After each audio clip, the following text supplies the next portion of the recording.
Now, I can spend the next 20 minutes ranting and raving about the standard of refereeing in the Premier League, but this is a family show. Chelsea play host to Spurs and emerge with a 2-2 draw. Let's get into it. And blue is the colour.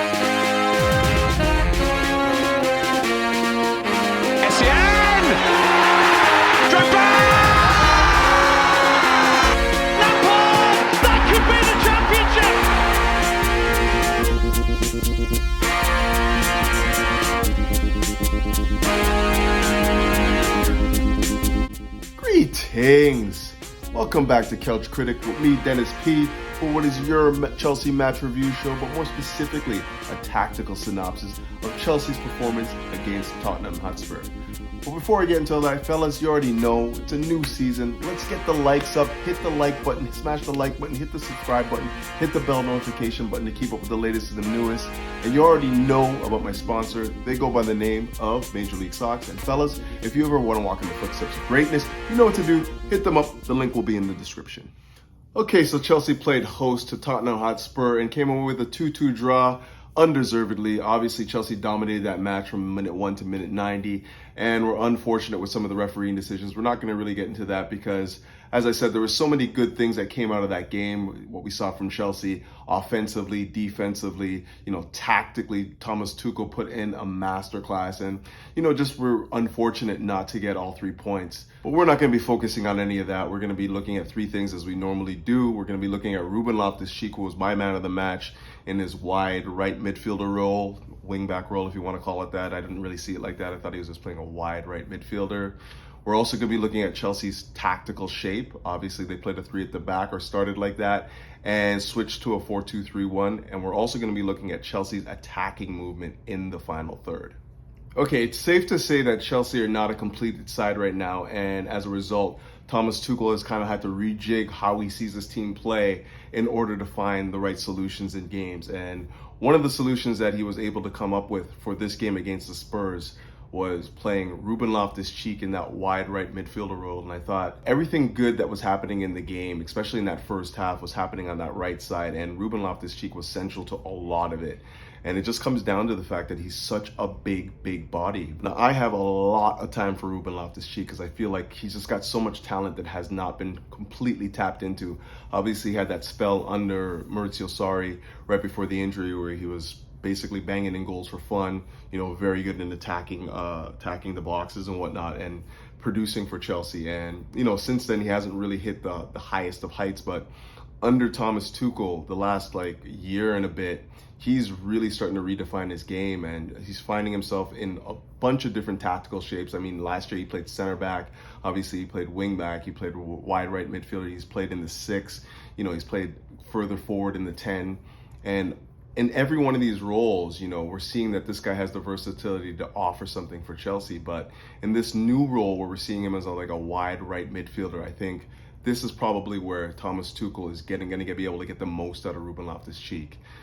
First of all, Chelsea obviously were attacking as a 4-2-3-1, which allowed him to be more of the right-sided attacking midfielder, a role that he was accustomed to playing at Crystal Palace under, I believe it was Roy Hodgson a few years back. And he's very adept at understanding what he needs to do there. Obviously, he's very good at isolating the wing back Sessegnon, and when it wasn't him, it was Davies that he was getting the beating of a lot of the times because he's just so strong, so physical, technically superb. Everything that he did on the ball today I thought was excellent. His combination play, his 1-2s, his ability to just dribble on a tight line. When Chelsea was trying to break the press and whatnot, it was him that was basically the release a lot of the times. His ability to dribble past Sessegnon. If it wasn't Sessegnon, then it was Davis. He was excellent in the build-up. He was excellent in the transition phases. He was also excellent at providing an outlet for Mendy when Chelsea were trying to just go a little bit longer. Obviously he's 6'4", he's going up against Sessegnon, who really couldn't handle him at all match. So obviously that presented another opportunity for Chelsea to build their attacks further up the pitch. I thought he was fantastic today. And, everything that he did today gives us something to believe that he can build on that. Because, again, if Chelsea continue to use this tactic, which I thought was fantastic, this, 5 at the back defending and then, 4-2-3-1 when attacking, it gives Ruben Loftus-Cheek a lot of opportunities to be effective on the ball. I mean, this is just another instance here where he has so much presence in that box that it's drawing not only the ire of Bentancur, but also Ryan Davies. And, you know, look at the space it provides for Reece James here, like all sorts of space. And of course, Chelsea produced a goal scoring opportunity out of this. They didn't take it, but at the same time, these are the things that teams have to worry about. When you have a Ruben Loftus-Cheek in the box, you can't just let him float around. So he's being double marked there, and the space is being provided for Reece James to play it into Jorginho, who then, I think what ended up happening is he clipped it to the back post where he was looking for, I guess, Raheem Sterling, and unfortunately that just did not materialize. But, you know, the opportunity's there. There's space there for Chelsea to exploit when you have a guy that is such a commanding presence in the box like Ruben Loftus-Cheek. But as good as he was going forward, I do think that he still leaves something to be desired when we are defending. And this is an example. It's just, you have to be switched on at all times. Like obviously here, the Spurs win a free kick, take it quickly. And if you look at his body position here, he's just not ready. He's not thinking the game as a wing back here, or you know, as one of the fifth defenders back there. His body position is basically telling you that he's not paying attention to what's happening behind him. He should be probably, you know, on the half turn at this point, and you know, he's basically flat-footed. Sessegnon gets in behind him, and on a better day, he probably would have scored. So there are things that he needs to work on, obviously defensively, just being aware of what's happening around him at all times, being always switched on. But I mean, this game in particular is a bright sign for Ruben Loftus-Cheek. If he can really nail down this position and become that sort of like hybrid wing-back, right-sided attacking midfielder, I think that we have a tactical deployment that teams are going to have a lot of problems dealing with. It's not just having a physical presence like Ruben Loftus-Cheek to deal with.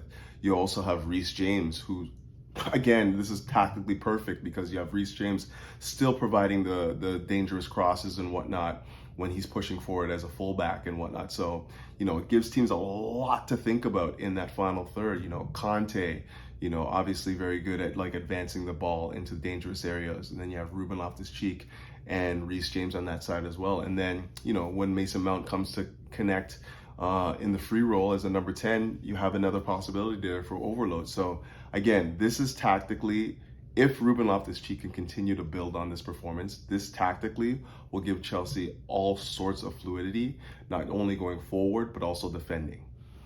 Now, this is the third match now in succession where Thomas Tuchel has deployed this, you know, start in a back five, attack in a back four. And every single time he's completely out-tacticked Conte. He hasn't figured out how to deal with this quite yet, at all. Every time we've played them, we've dominated possession. We've created a boatload of opportunities where we probably should have put them to bed a long time ago. But I just think tactically, this setup is giving Conte fits. And I think the first problem is because their wingbacks, Sessegnon and Royal, were just pinned in. They couldn't get out. You know, Ruben Loftus-Cheek did a good job of like occupying Sessegnon, couldn't let him get out. And, you know, again, even on the other side, Royal, he was just basically, you know, taken out of the game by Cucurella on many occasions. So I think that they had a lot of problems getting out, getting their fullbacks or their wingbacks forward. And as a result, it put a lot of pressure on the likes of Son and Kulusevski to kind of like fill in and take away the space that was afforded to Jorginho in the middle of the pitch. I mean, let's be honest, Conte does not like having his two holding midfielders do not like to engage in half spaces. He never wants to see them do that. You know, even when we had Conte and Matic in that role under Conte, like they were very much, you know, when we were in a defensive posture, they were not trying to jump out and try to engage to try and take away, trying to press the ball or anything like that. I mean, between Højbjerg and Bentancur, both of them have very poor games. Obviously, Højbjerg does end up scoring the first goal for the Spurs, but overall, their ability to get into the match and, you know, have an impact on it was completely taken away. So whenever Chelsea were in and around the halfway line in possession, you know, Jorginho, you would use his movement to get in pockets of space where the likes of Bentancur and Højbjerg did not want to track him. So he got on the ball all the time. He was able to get the ball, get in the turn, you know, get all sorts of space, play it into Conte. Conte was able to run at them at pace. And, you know, his final ball wasn't always there, but like the ability for Chelsea to get on the ball in the half spaces and dictate from there was evident, especially through that first half where, Chelsea had, about 75% of the possession. So because Chelsea had the numerical advantage pretty much throughout the entire game, 3v2 in wide areas where you have Reece James, Ruben Loftus-Cheek, and N'Golo Kante on the right. And then on the left-hand side, you had obviously Cucurella, Raheem Sterling, and Mason Mount. I think that was where the game was being won and lost. But defensively, we made it very, very difficult for the Spurs to build any sort of attacks from the back. We took away their outlets. If you notice the Spurs play, they don't really necessarily use their midfielders to build attacks. And I think Thomas Tuchel picked up on that right away. We pressed the back line, we pressed Romero, we pressed Dyer, we pressed Davies and forced them to go long. And whenever Heung-min Son came deep to collect the ball, Reece James was right on him. He basically man-marked him anytime he tried to come deep to collect, which is what the Spurs like to do, whether it be Son or Harry Kane like to come deep to collect to build their attacks. We snuffed it out. Whenever Harry Kane tried to come deep, you saw Thiago Silva there to intercept, or sometimes even Reece James again, who again I thought had a brilliant match. And yeah, very close to man of the match, almost a match winner as well, but I gave it to Ruben Loftus-Cheek. But again, every time the Spurs try to basically build their attacks with their attackers coming deep to get on the ball and, initiate their attacking move, I thought Reece James was touch tight and gave them no space. And as a result, it was recycled. And whenever you saw the likes of Eric Dyer or Højbjerg or Bentancur get on the ball, Chelsea would just drop off. They wouldn't allow for them to give them an outlet to the likes of, Harry Kane or Kulusevski or, obviously Heung-min Son. So that made it very difficult for them to play. So they would be recycling possession in and amongst the back line and, trying to hoof it forward to try and get in behind. But, that's just not really a game plan against a team like Chelsea or playing five at the back defensively. Every time they tried to do that, Chelsea were there to either snuff it out or, the pass would be wayward and Chelsea would just collect it and build an attack again. In the second half, the match got really, really interesting. Obviously, the Spurs, went behind 1-0 and then got a fluky goal to make it 1-1. But the tactical switch to go to the back four for Antonio Conte was what got them back into the match as far as I'm concerned, because like I said, they were unable to get their attackers on the ball. And like I said, obviously Heung-min Son, Kulusevski, and Harry Kane love to come deep to try and build attacking moves. But for whatever reason, they were unable to do that until they switched to a 4-2-4. So what's basically happening here is Jorginho is basically occupying Højbjerg, making sure that he doesn't get on the ball. Conte is ball marking Bentancur, but in behind them, you see the likes of Kulusevski and Heung-min Son getting really narrow to make it a 4v2. And I mean, that was where the game was switched there, because now obviously Bentancur has two different options very, very close to each other that he can play in and around the likes of Jorginho and Conte, and that's exactly what they did here.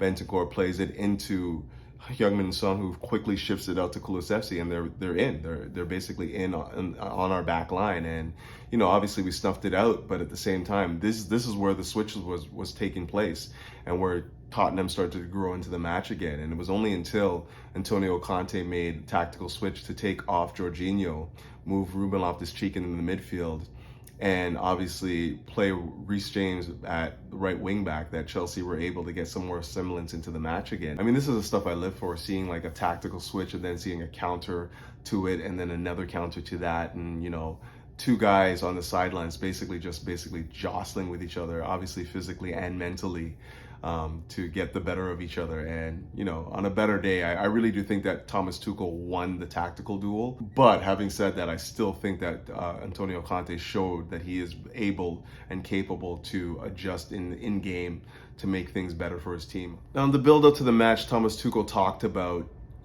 working on attacking movements in the final third and studying what the Spurs do defensively. And I think that he basically pulled them apart, because what Chelsea were doing, building from the back and, obviously getting in transition and getting forward every time, almost to a T, they were successful at it. The only thing that was missing today was just end product. We still aren't unable to finish these opportunities. I mean, Raheem Sterling had a beautiful opportunity to ice the game. Obviously, Mason Mount had a fantastic opportunity. And Kai Havertz with a golden chance was a ball from Reece James that was just right on, like all he had to do is just direct it into the goal, and Chelsea's up. Again, movement wise, I think that we've basically worked out how to beat the Spurs. I think that we know where they like to engage, we know how they like to manipulate their team defensively, and we know where the soft spots are, and like Thomas Tuchel took advantage of all of them. Now in this sequence here, this details exactly what Chelsea wanted to do to the Spurs, knowing that the likes of Højbjerg and Bentancur do not want to engage in the half spaces, and that back line, that back three that they play, are very aggressive. Chelsea were trying to pull the defenders out of position. I thought Kai Havertz did a fantastic job. His movement in the entire match, I thought he overall had a great match. His link-up play, his movement. Only thing that was missing was a goal, and he really should have scored. But overall, his overall game, his physicality, he put himself about, pressed from the front really, really well. Everything else but the goal. We just need him to score. That's it. But in this situation here, what happens is he's basically got the beating of Eric Dyer. Eric Dyer cannot get touch tight to him. So the direct ball from Koulibaly right into Kai Havertz. He wins it. He's obviously got the space on Dyer here.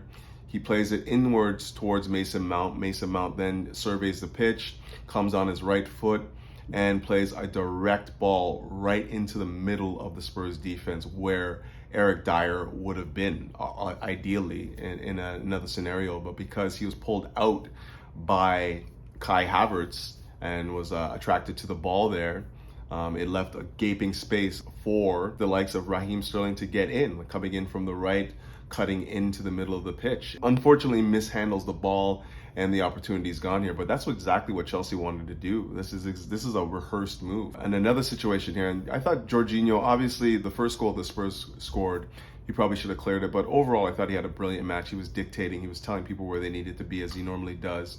And again, snuffed out everything. His positioning was fantastic throughout the entire match.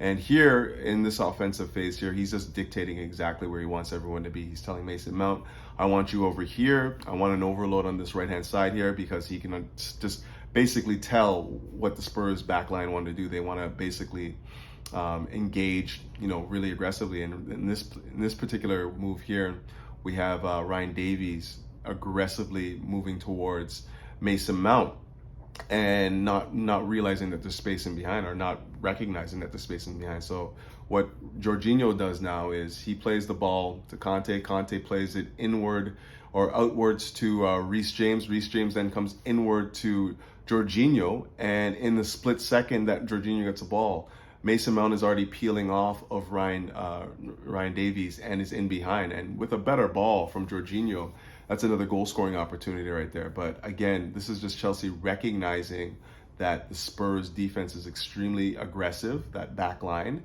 And if we can pull them out of shape, pull them out of the line, have them engage in those half spaces like we see Davies doing here, there's space in behind for Chelsea to exploit. And, on another day, just, a better, more accurate pass here, Chelsea, get another goal-scoring opportunity. Thomas Tuchel identified the soft spots in their game defensively and exploited it to a T. Unfortunately, Chelsea did not take enough of their opportunities, which seems to be an ongoing thing. But hopefully going forward, the opportunities that we are creating from analyzing what the defenses want to do and, exploiting their weaknesses will come to the fore, and we'll score some more goals. But I do think I'm going to wrap it up there. I've held my tongue for this entire video, and I'm going to open up right now. The officiating in the Premier League is just atrocious.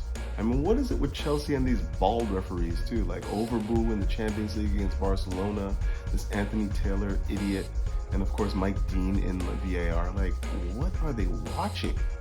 And why is it always Chelsea that end up on the short end of the stick when it's Anthony Taylor that's refereeing? It's unreal. Like, this is something that needs to be investigated now. The referees officiating association, whatever it is, they need to start looking at this more seriously now, because this has happened far too many times for Chelsea not to at least want to have an investigation about this guy. Like, it's crazy. We can go all the way back to 2017, 2016, with this guy making these false calls against Chelsea and, costing us matches, at some point you just have to say enough is enough. But we move. You know, the hallmark of this game was that Chelsea played the Spurs off the pitch.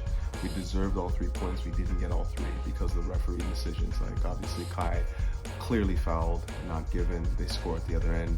You know, clearly, Cucurella has his hair dragged down in front of this fucking bald cunt, and, you know, no foul, no red card. Anyways, we move. We got Leeds next, and with all the fireworks that were going on the sidelines between Conte and Tuchel, it looks like Tuchel's going to get suspended. Won't be able to be on the sidelines for this next match against Leeds, but I mean, it was good to see that he didn't he took a stand, and he wasn't taking any of the bullshit that we're seeing from these referees as well. So, you know, I'm glad he said what he said. It's going to be unfortunate not to have him on the sidelines, because I do think he's a tactical genius and a guy that can make in-game substitutions, in-game tactical switches that impact the game to a devastating effect. But hopefully we won't need that against Leeds. Hopefully we'll just come out in the blocks firing on all cylinders and, you know, just take the match to them and finish it.